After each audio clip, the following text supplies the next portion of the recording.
My wife loves trunks. It's kind of an addiction.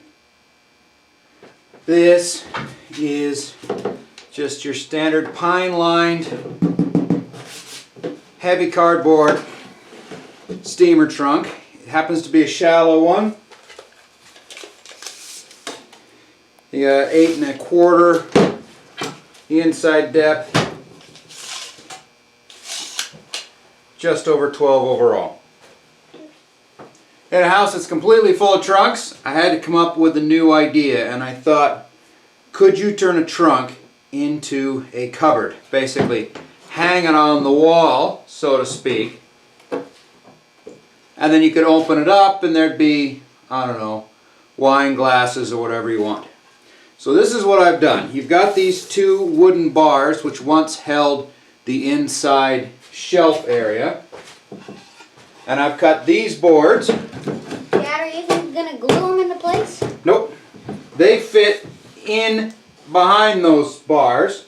And then I've made a rack that I can drop down inside. So if you don't want to glue that pretty grain to the box in the chest, so that's why I made them loose. Yeah. Yeah, when we're done, there won't be anything attached to the chest. Look how wide the grain is in there. Uh-huh. It smells weird. Well, I don't know what it is. This is wood from an abandoned bar. An old bar that had, I don't know where we got it or whatnot. And it was in pretty rough shape, but I was able to glue up enough of it, cut up the top of the bar, and make these. And this is the inside that I've made. I've just done dados here.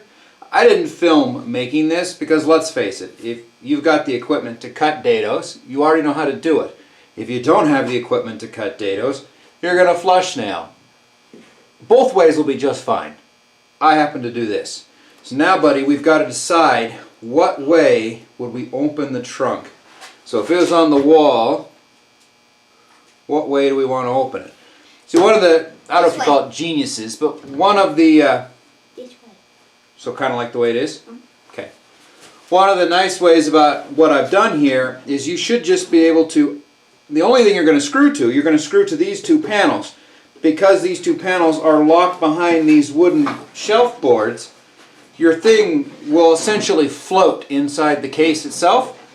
And it shouldn't be able to come out or get loose, but you should just be able to unscrew it, flip it around, screw it back, so that you can have the doors opening either side. Now, this is the way I've got it set up, and he has made the executive decision. Dad, make the decision.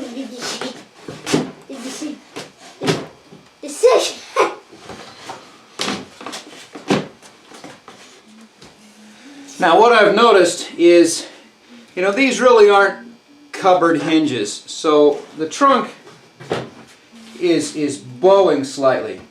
But I think that I can take out 1 or 2 of these rivets right here and just attach this and this together in the center. It'll give it tremendous strength. Dad? Can I use the wood glue? Don't make a mess, please. It should come as no surprise, the inside of the trunk is not square. That's fine. There's enough flex in this to be okay. And that these boards right here don't even appear to be mounted on level. Also gonna be fine. It'll be okay. Now, as far as trimming out the trunk, on the sides, I'm just going to attach it. I think it'll be okay. Top and bottom, I have this vintage mahogany bead molding. This actually came off the edge of the bar itself, and I'm thinking that with a little bit of spit and polish, it'll look mighty fine right in there. Here I've got the old lid stop. It's riveted in place with a rivet that goes all the way through. I mean, you can't use it, right, because it'll keep the trunk from opening far enough. Do I want to just remove it entirely and throw it away? You have an opinion, bud? It's just getting in the way. I think I'm going to get rid of it. Alright. Let's see if we can attach this carefully.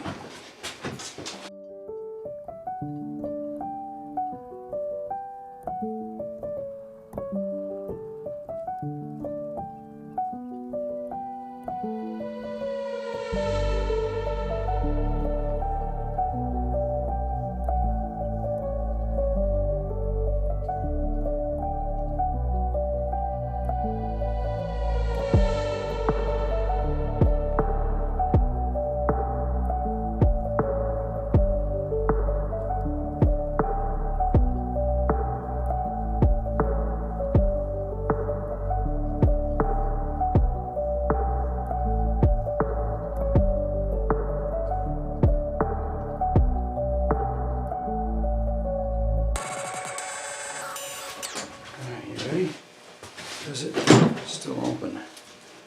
Oh, it's nice. That's nice. Does it still close? Like a glove. Big sticky glove. Perfect. All right. Except, like an idiot, I forgot to finish this before I put it in. So now I get to take it all back out, finish it, put it all back in, and hope everything lines up. I cut the molding pieces down to size and wire brushed them to get the loose shellac. Then I sanded them a bit. Now what I discovered is I couldn't really get the crusty shellac and the 100 years of filthy nastiness and bar boogers and whatnot out of the actual molding cuttings. So it just didn't work quite the way I envisioned it. So I hatched the idea of painting, but only painting the carving portions so that it would sort of highlight that. And I thought it would add a nice visual tie-in to the outside of the trunk. You'd have a similar, soft sheen black. And then once the paint dried, I would just come through and sand all the extra off.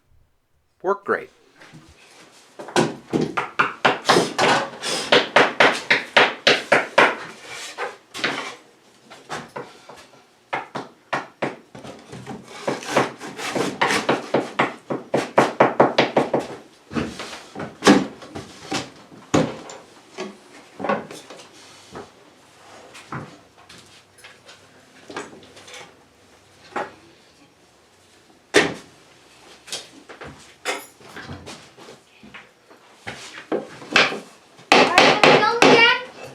I am filming.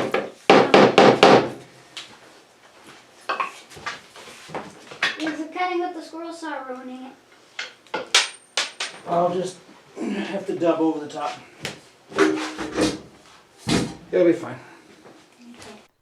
And it was fine. I think Shay was participating in his favorite woodworking pastime of taking boards and making them slightly shorter, and then gluing them together to make them longer again, and then making them shorter in different ways.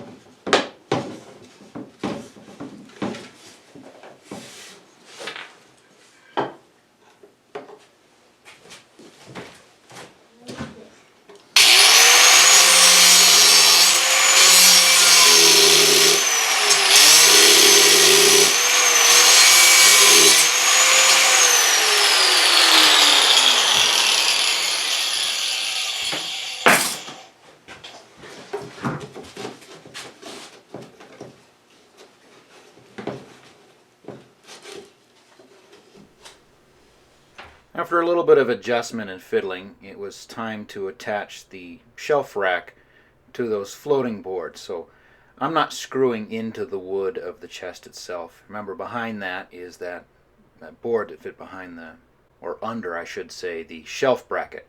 So I drill through and I squeeze those together, and then here I am attaching my trim strips, which I did by drilling down through the center of the deeper carvings And since my screws were these little tiny headed black square drives, it just disappeared. So I screw down through the carvings to hold everything straight, and now it is done. Right after I'm done clamping some wood. Swung it. Wood up.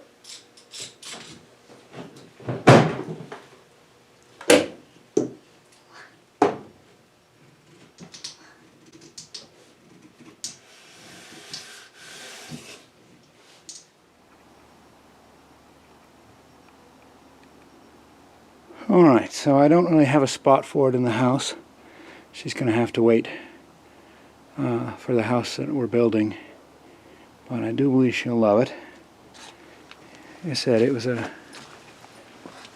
shallow trunk. I just got it set here on the hood of the truck. It was a shallow trunk, and it'll give me the shelves are just over 6 inches deep. That's plenty to attach it. I'll just do a French cleat. Alright, so a strip across the back with a 45-degree angle, and then the same thing across the bottom, and then the thing will just hang on the wall, basically. You don't really have to worry about the original trunk case sagging, because the cleat will be into the new framework, and the new framework is tied to the trunk, and so everything should be pretty copacetic.